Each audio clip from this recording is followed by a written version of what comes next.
نبی کریم صلی اللہ علیہ وسلم نے ارشاد فرمایا، ہر امت کے لیے ایک فتنہ آزمائش و امتحان رہا ہے، اور میری امت کا فتنہ مال ہے۔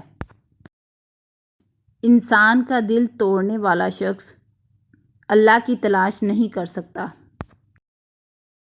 برائی کو خود میں اور اچھائی کو دوسروں میں تلاش کرو، یہی آپ کی سب سے بڑی اچھائی ہوگی۔ توبہ ایسا دروازہ ہے جو موت کی ہچکی تک کھلا رہتا ہے۔ دعا ایسا عمل ہے جو تقدیر کو بھی مات دے سکتا ہے۔ ضمیر ایسا ساتھی ہے جو ہمیشہ حق کی راہ دکھاتا ہے۔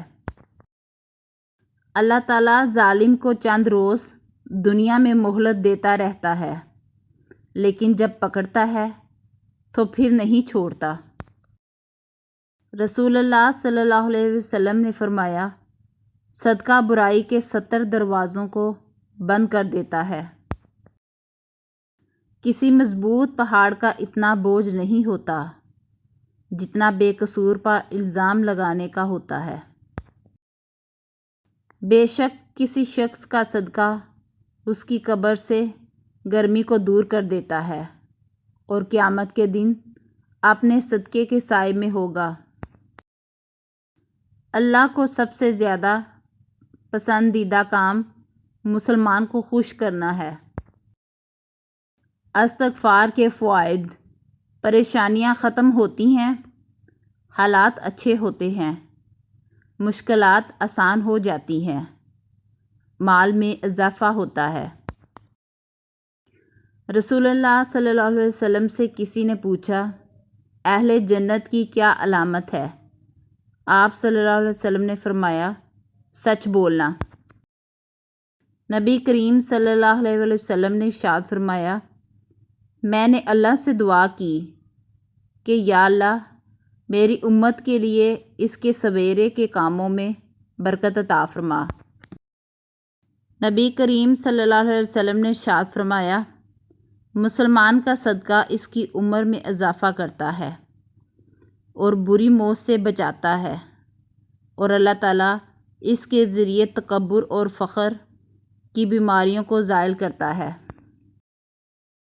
صبر ایمان کی بنیاد ہے، اخلاق انسان کی خوبصورتی ہے، سچائی قرآن کی زبان ہے، عاجزی کامیاب کی کنجی ہے، دعا مومن کا ہتھیار ہے۔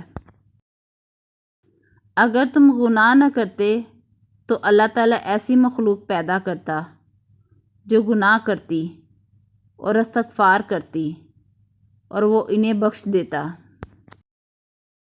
جو شخص استغفار کو اپنے اوپر لازم کر لے، اللہ اس کے لیے ہر تنگی سے نکلنے کا راستہ نکال دیتا ہے اور ہر پریشانی اور غم سے نجات دیتا ہے۔ اے پیغمبر، سورج ڈلنے کے وقت سے لے کر رات کے اندھیرے تک نماز قائم کرو، اور فجر کے وقت قرآن پڑھنے کا اہتمام کرو، بے شک صبح کے قرآن میں فرشتے حاضر ہوتے ہیں۔ صبر، شکر، ذکر اور فکر چاروں بہت بڑا درجہ رکھتے ہیں۔ صبر مشکل کو ٹالتا ہے، شکر نعمت کو بڑھاتا ہے، ذکر درجات کو بلند کرتا ہے، فکر گناہوں سے روکتا ہے۔ استغفار کی توفیق تمہارے کامیاب ہونے کی پہلی نشانی ہے۔ یا اللہ ہماری تمام خطاؤں کو معاف فرما دے۔